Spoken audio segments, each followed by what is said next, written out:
It's the Wilk Report. I'm Michael Wilk, coming to you from Cleveland, Ohio, with a video I never thought I would have to make because I would have thought that common sense would dictate that you don't make an announcement without actually getting your facts straight. But apparently Disney and people who hate James Cameron can't be bothered to do that because they're lazy freaking retards.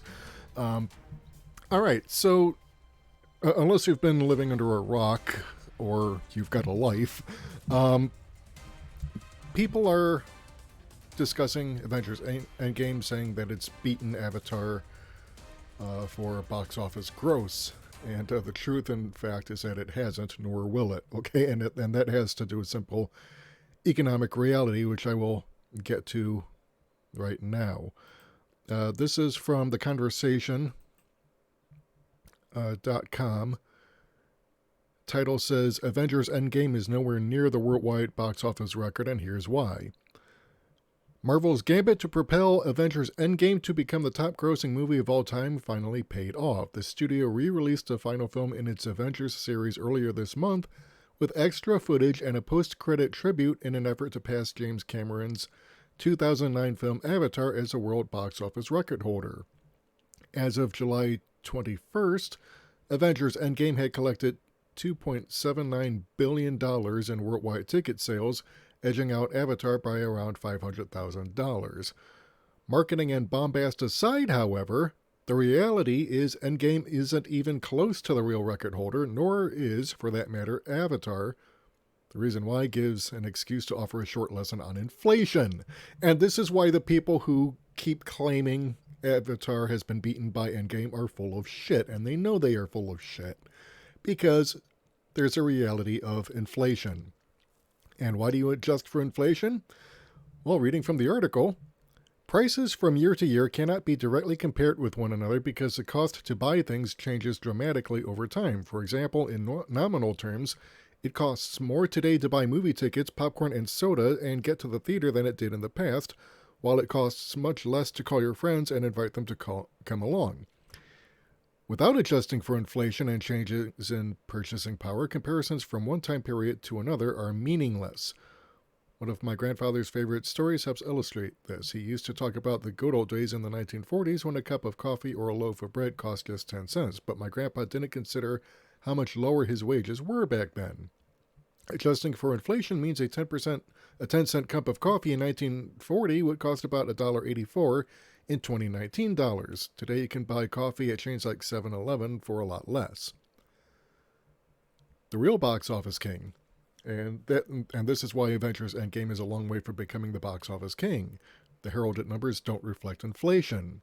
To demonstrate, let's first look at just United States domestic ticket sales, since it's easier to calculate and see the effect. The current list of top grossing films at the United States box office is led by Star Wars: A Force Awakens, which came out in 2015 and earned a nominal $936 million, followed by Endgame at $854 million and Avatar at $761 million. Adjusting for inflation alters the list dramatically. Box Office Mojo, an online box office reporting service operated by IMDb, calculates inflation by multiplying average ticket prices in a given year by estimated admissions. And here's a link to Box Office Mojo. As you can see, Gone with the Wind actually remains the top grossing film of all time with $1,822,500,000. Let me start over again. Gone with the Wind remains the top box office earner with $1,822,598,200. Star Wars, the original one, comes in second with $604,857,600. Titanic, James Cameron's other record-setting movie, comes in at number 5 at $1,221,303,800. To give you an idea of where Avengers and Avatar are, Avatar remains number 15 at $876,759,300, while Avengers Endgame is at $854,789,780. All right, so this is Box Office Mojo. All right, now going back to the conversation piece. Motion picture inflation. The average price to buy a movie ticket in the United States hit $9 last year, up from less than a quarter in 1939 when Gone with the Wind came out. As a result, Endgame drops to 16th place. Avatar slips to 15th with 877 million in adjusted ticket sales. Gone with the Wind, released in 1939, meanwhile vaults to first place with 1.8 billion in adjusted ticket sales. Calculating sales internationally is trickier because inflation is different in every country. IMDb, however, makes a valiant effort making these adjustments. Based on its estimates, Gone with the Wind is the worldwide box office leader with $3.4 billion to $3.8 billion in global sales. Cameron's Titanic comes in next at $3.2 billion to $3.4 billion, followed by Avatar with $3.2 billion. All right, I'm going to read this again for you, just so you get it through your thick skulls, James Cameron haters. I mean, I'm not, a huge fan of the man myself. I mean, yeah, I like, some of his movies. I also thought Titanic was pretty meh and don't understand why it did so well. But then, of course, there's his tendency to be an asshole on set. So, but let me read this back to you. Based on its estimates, Gone with the Wind is the worldwide box office leader with $3.4 to $3.8 billion in global sales. Cameron's Titanic comes in next at $3.2 to $3.4 billion, followed by Avatar with $3.2 billion. With $2.79 billion, Endgame falls to fifth, leaving it with almost $1 billion in ticket sales to go before it could legitimately lay claim to the top title. So don't believe the hype here, people. The spin that it's going on right now with Avengers Endgame, and I'm going to go to Screen Rant, because they're also following up.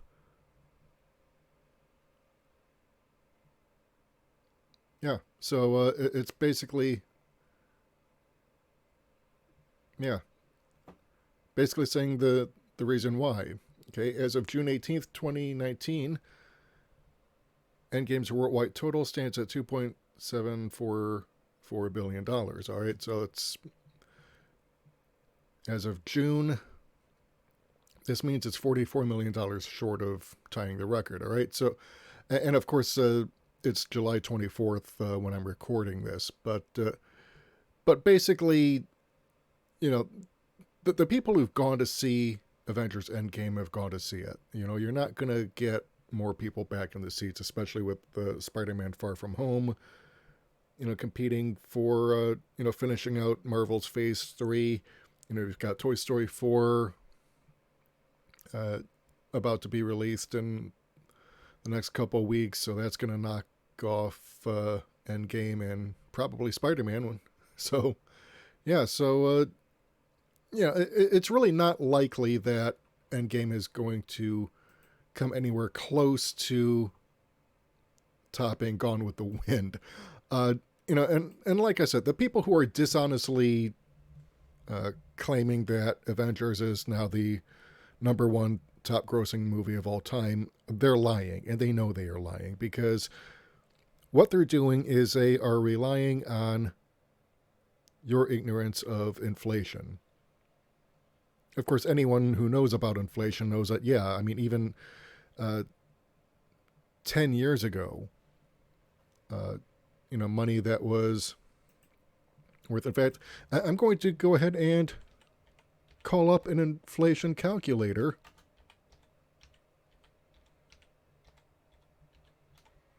Just to prove a point. All right, and this is... All right, just waiting for my browser to come up.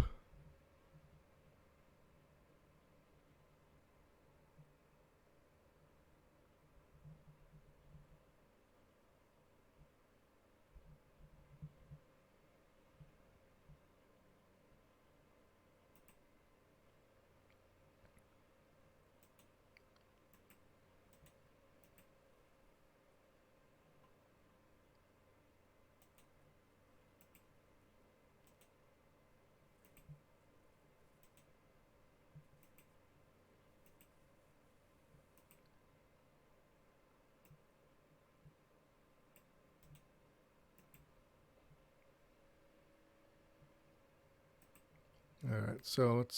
So we're going to go ahead and plug in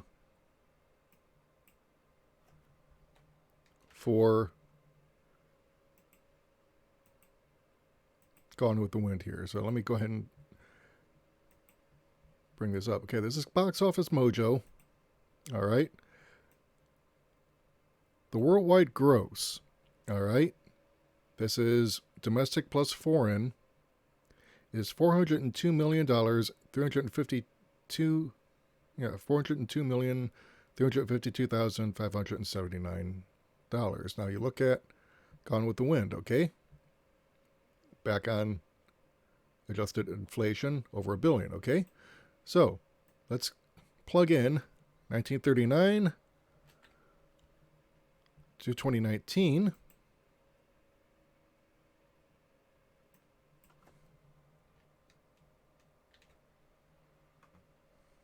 Oops.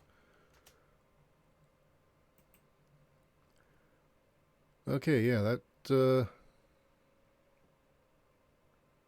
same item would, yeah, that's kind of skewed. All right, so yeah, this is not quite working out, but basically, what they're doing is they're calculating based on other countries too. I mean, that's just United States gross. So, but you can see plainly though, Box Office Mojo has done the homework. Adjusted gross. Again, you have to account for this because if you are not in adjusted gross domestically, well, let's plug that in actually and see where we get.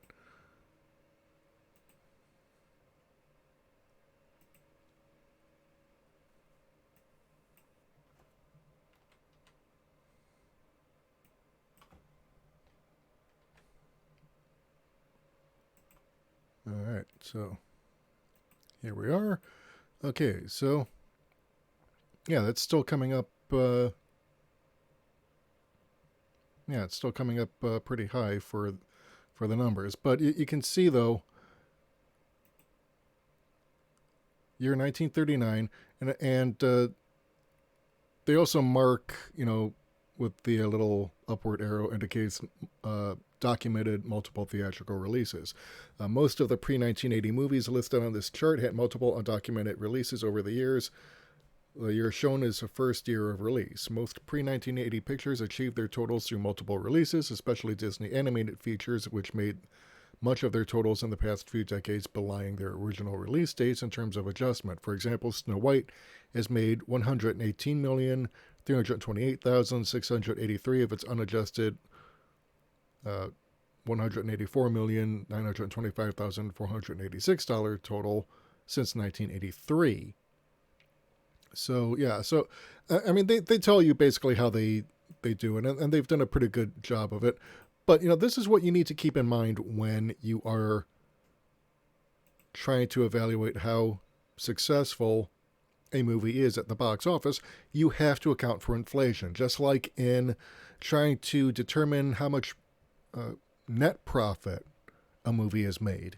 You have to factor in the cost of marketing, distribution, merchandise, all that doesn't get factored in because Hollywood is famously stingy with its numbers and only wants to release the production budget, but that doesn't give you an accurate reflection of how much the movie actually cost and why a movie like Batman versus Superman didn't do all that great, even though it pulled in something like $800 and some odd million, but it needed to do over $1 billion in order to be considered a success because depending on what numbers you believe, they might have spent something like close to 600 million to 700 million just to total budget, because you're including the marketing and distribution and merchandise and all that other stuff. So yeah, don't believe the hype. Avatar's record is safe for now, at least. Avengers Endgame hasn't come close, and neither movie is ever going to come close at this point to Gone with the Wind. That remains the top income earner at the box office to this day. And it's going to stay that way, barring a miracle. And that's just because of the simple realities of inflation. So when you read articles saying that Avengers Endgame has now beaten Avatar to become the highest grossing movie of all time, no, it hasn't. It hasn't even beaten the actual highest grossing movie of all time, which is Gone with the Wind. So, do you agree? Disagree? Irrelevant, because the numbers don't lie. People do, but the numbers don't, and you cannot spin this, you cannot debate it. If you disagree with this, you are wrong. If you still deny this after having it explained to you, you are lying. So it doesn't matter if you agree or disagree. You are wrong if you say Avengers Endgame is the number one grossing movie of all time. No, it's not, because you have to account for inflation. Anyway, if you like what you've heard and you want to hear more, hit the subscribe button and the bell icon to receive notifications whenever we upload new content. And if you want to help support the channel, keep the lights on, help us bring you more content, head over to our Patreon or Subscribestar page. We can't do this without you. Until next time, this is Michael Wilk for the Wilk Report saying take care, good night, I'm out.